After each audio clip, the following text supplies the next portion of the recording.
दोस्तों नमस्कार। Exam instructor Girdhar YouTube channel पर आपका स्वागत है। तो दोस्तों एडेड जूनियर परीक्षा की तैयारी शुरू हो गई चैनल के माध्यम से और भाग 2 है। आज कल से शुरू हुआ है। कल पहला अंक आया था तो 30 प्रश्न उसमें थे। सबसे पहले इतिहास पार्ट्स को लिया है तो इसमें आज के इस अंक में ताम्र पाषाणिक संस्कृति और वैदिक संस्कृति के प्रश्न आप लोगों को दिए जाएंगे। कल पुरापाषाण काल संस्कृति और ये संस्कृति हुई थी। आज ताम्र पाषाणिक संस्कृति और वैदिक संस्कृति, इसके 40 महत्वपूर्ण प्रश्न आप लोगों को दिए जा रहे हैं। तो दोस्तों बहुत मेहनत से नोट्स बन रहे हैं। आप लोग को नोट करते जाएं, इनको मोटा रजिस्टर बना लें जिसमें सारे आपको 1 महीने की पूरी सीरीज रहेगी, जिसमें अधिकतम प्रश्न देने का टॉपिक वाइज आपको प्रयास किया जाएगा। तो आप इसको ज़्यादा से ज़्यादा शेयर करें, सब्सक्राइब करें। तो सबसे पहले ये देखते हैं दोस्तों कि इसको पूरा पाठ्यक्रम के आधार से आपको तैयार कराया जाता है। तो देखते हैं पहला प्रश्न, प्रागैतिहासिक मानव द्वारा प्रयोग में लाई जाने वाली पहली धातु कौन थी?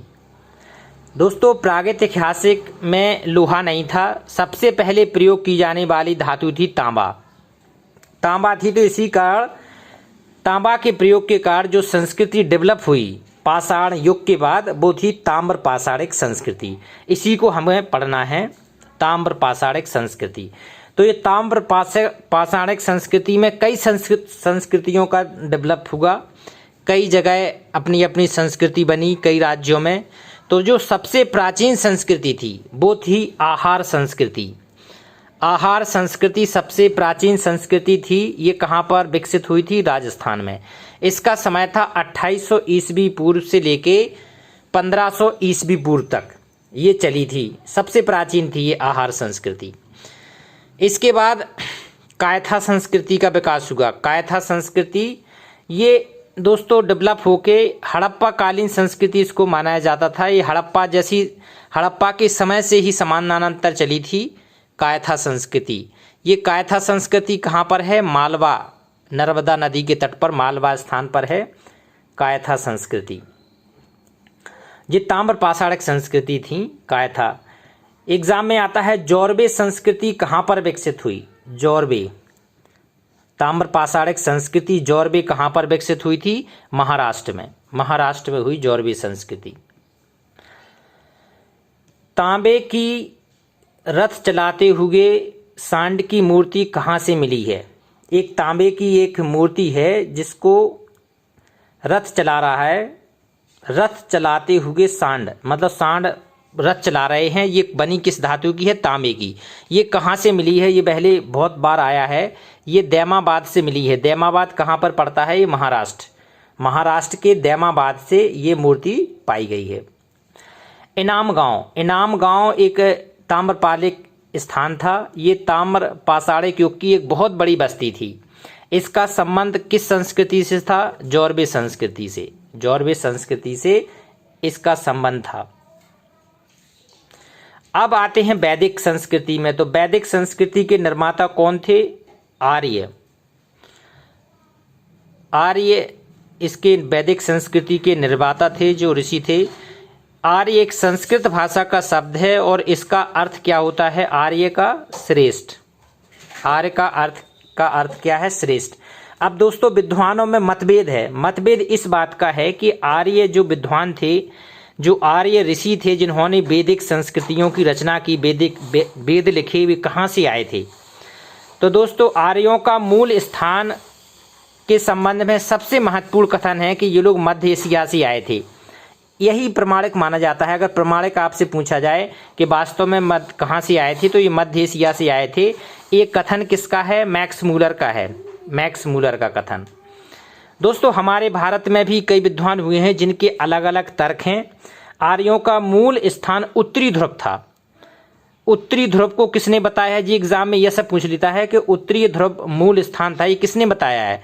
ये पंडित बाल गंगाधर तिलक ने बताया था कि आर्यों का मूल स्थान कहाँ था? उत्तरी ध्रुव था। आर्यों का मूल निवास तिब्बत था। ये किसने बताया था कि तिब्बत से आए थे? ये दयानंद सरस्वती जी ने बताया था।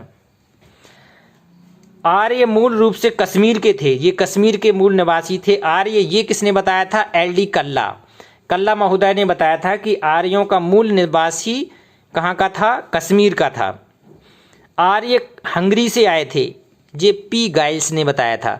तो ये अलग अलग विद्वानों के मत हैं कि आर्य कहाँ से आए थे, लेकिन अगर सबसे महत्वपूर्ण मत पूछा जाए कि जो सर्व प्रचलित था, जो महत्वपूर्ण था, वो था मध्य एशिया से।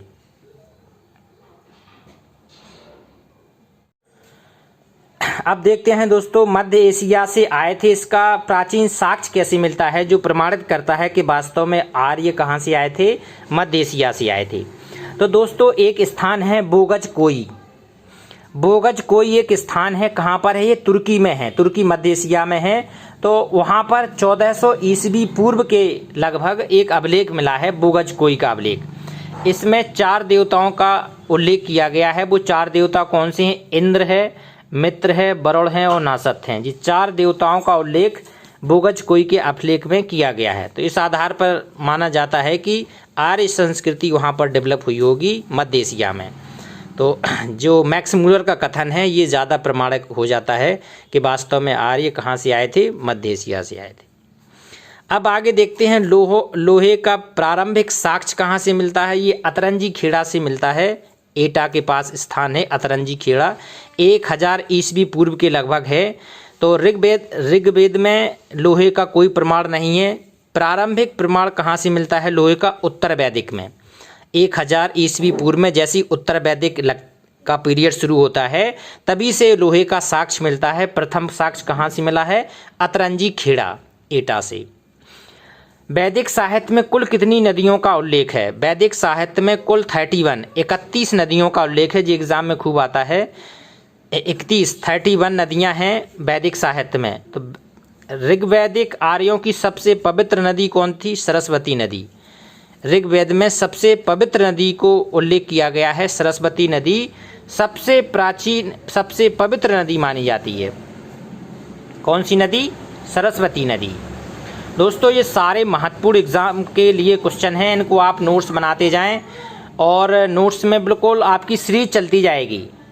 आज 31 प्रश्न से 70 प्रश्न हैं। जिसका कोई भी पार्ट छूट गया हो, कोई भी प्रश्न छूट गया हो, आप हमारे YouTube के चैनल एग्जाम इंस्ट्रक्टर गिरधर को सर्च करके प्लेलिस्ट में वो पीछे वाले भी आप लिख लें, क्योंकि उसी से आपका पूरा तारतम्य बना रहेगा, नहीं तो समझ में नहीं आ पाएगी। तो जो पीछे वाला वीडियो भी आप लोग नोट कर लें। ऋग्वेद में सबसे अधिक किस नदी का उल्लेख किया गया है, तो सबसे अधिक नदी का उल्लेख किया है सिंधु नदी का। ऋग्वेद में सबसे अधिक बार सिंधु नदी का उल्लेख किया गया है। ऋग्वेद में कितने मंडल हैं, ये भी खूब प्रश्न आता है। ऋग्वेद में 10 मंडल हैं और सूक्त कितने हैं, 1028। 1028 सूक्त हैं और मंडल हैं 10। ठीक है। तो ऋग्वेद के मंत्रों का उच्चारण किसके द्वारा होता था, एक ऋषि होता था, ऋषि का नाम था होता। होता ऋषि के द्वारा ऋग्वेद के मंत्रों का उच्चारण किया जाता था, होता। गायत्री मंत्र का उल्लेख ऋग्वेद के किस मंडल में मिलता है। ऋग्वेद के मंडल नंबर 3 में गायत्री मंत्र का उल्लेख मिलता है। इसकी रचना किसने की थी, ऋषि विश्वामित्र ने। ये तीसरा मंडल किसने बनाया था, विश्वामित्र ने। और इसी विश्वामित्र ऋषि ने उल्लेख किया है कि गायत्री मंत्र, जिसमें किसकी आराधना है, सूर्य। गायत्री मंत्र में सूर्य की आराधना को इंगित किया गया है और इसमें माना गया है। मंडल नंबर 3 में इसका उल्लेख है। कृषि संबंधी क्रियाएं, कृषि संबंधी क्रियाएं ऋग्वेद के किस मंडल में हैं, तो कृषि संबंधी क्रियाएं मंडल नंबर 4 में हैं। ये मंडल नंबर 4 किस ऋषि ने लिखा था, वामदेव ऋषि ने। वामदेव ऋषि ने मंडल नंबर 4 को लिखा था, जिसमें कृषि संबंधी क्रियाओं का उल्लेख है। उपनिषदों की संख्या कितनी है, 108। 108 उपनिषद हैं। उपनिषद हैं क्या, आपको ये भी समझना होगा कि उपनिषद दार्शनिक सिद्धांत, इसमें दार्शनिक सिद्धांत हैं और आत्मा एवं ब्रह्म की वर्णन है। पूरा दार्शनिक सिद्धांत के आधार पर समझाया गया है इसमें कि आत्मा क्या है, ब्रह्म क्या है। ये किस में उल्लेख है, उपनिषद में। सप्त स्वर, जो गायन से संबंधित सप्त स्वर माने जाते हैं, सा रे गा मा, इसका उल्लेख किस वेद में मिलता है। चूँकि गायन संबंधी वेद कौन सा माना जाता है? सामवेद। सामवेद, यजुर्वेद यज्ञ से संबंधी, अथर्ववेद इसमें जादू टोना संबंधी चीज़ें पाई जाती हैं। तो गायन संबंधी वेद है सामवेद। सबसे प्राचीन उपनिषद कौन सा है? छांदोग उपनिषद। छांदोग उपनिषद सबसे प्राचीन उपनिषद है और इसी छांदोग उपनिषद में पहली बार देवकी पुत्र कृष्ण का उल्लेख आया है। सबसे पहले देवकी के पुत्र कृष्ण का उल्लेख किस उपनिषद में आया है? छांदोग उपनिषद में। आगे देखते हैं, यजुर्वेद के कर्मकांडों को कराने वाले ऋषि को क्या कहा जाता था? यजुर्वेद के जो कर्म कांडों को कराने वाले ऋषि थे इन्हें अध्वर्यु कहा जाता था। अध्वर्यु यजुर्वेद के कर्मकांड को कराने वाले ऋषि को अध्वर्यु। पृथ्वी पर एक कथा मिलती है कि जल प्लावन की, पूरी पृथ्वी में जल भर गया था, सारा मतलब मानव त्रस्त हो गया था, मनु बचे थे। तो ये एक प्रसिद्ध कहानी है। ये कहाँ पर है? ये शतपथ ब्राह्मण में है ये कहानी। पृथ्वी पर जल प्लावन की घटना का उल्लेख विस्तृत रूप से कहाँ पर मिलता है? शतपथ ब्राह्मण में मिलता है। अधिक अन्न उपजाओ किस उपनिषद में है? ये तैत्तिरीय उपनिषद में ये है कि अधिक अन्न उपजाओ। सारे महत्वपूर्ण हैं, आप नोट्स बना लें। पीडीएफ चैनल के माध्यम से नहीं दी जाएगी, इसलिए आप डेली का काम डेली करें। 1 महीने में आपका पूरा सिलेबस कराएंगे। तो बहुत ही अच्छी तैयारी आप लोगों को हो रही है। कोचिंग की भी आपको ज़रूरत नहीं मिलेगी, कोई शुल्क आपको चैनल के माध्यम से नहीं लिया जाएगा। तो आप बिल्कुल मेहनत करके इसको तैयार करें। यम तथा नचिकेता के बीच संवाद किस उपनिषद में है? ये कठोपनिषद से है। यम और नचिकेता के बीच संवाद कठोपनिषद। सत्यमेव जयते ये एग्जाम में खूब आता है। कहाँ से लिया गया है? मुंडक उपनिषद। तो इसको कह देते हैं मुंडोपनिषद। मुंडक उपनिषद से लिया गया है। इसी उपनिषद में यज्ञों को टूटी फूटी नौका बताया गया है। यज्ञ किसके समान है? टूटी फूटी नौका के समान है। तो ये भी कहा गया है मुंडक उपनिषद में, मुंडकोपनिषद। सबसे छोटा उपनिषद कौन सा है? सबसे छोटा उपनिषद है दोस्तों मांडूक उपनिषद सबसे छोटा उपनिषद माना गया है। चित्रित धूसर मृदभांड जिसे PGW संस्कृति कहते हैं, तो ये कहाँ पर डेवलप हुई थी? उत्तर वैदिक कालीन संस्कृति को चित्रित धूसर मृदभांड वाली संस्कृति कहा गया है, जिसमें जो बर्तन होते थे उनको चित्रों द्वारा रंगे जाते थे, तो जिसको PGW संस्कृति के नाम से भी जाना गया है।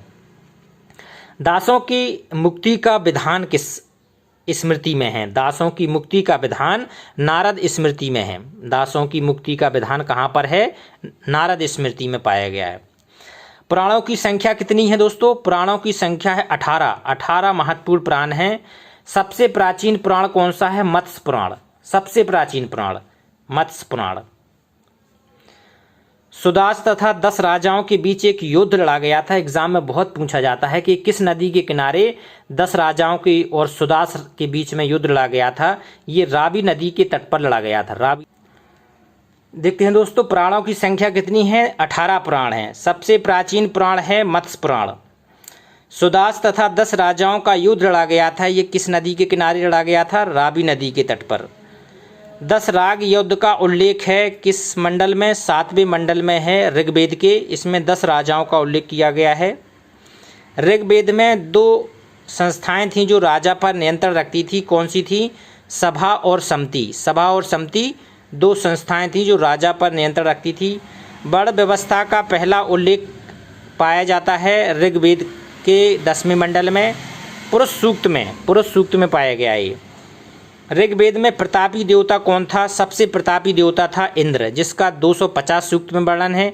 अग्नि का 200 सूक्त में वर्णन है। वरुण का नैतिक नियम का संरक्षण माना जाता है, इसका वर्णन है। तो दोस्तों इस प्रकार से 70 प्रश्न हो गए हैं। नेक्स्ट सीरीज हमारी लगातार चल रही है, तो आप लोग नोट्स बनाते रहें। नमस्कार।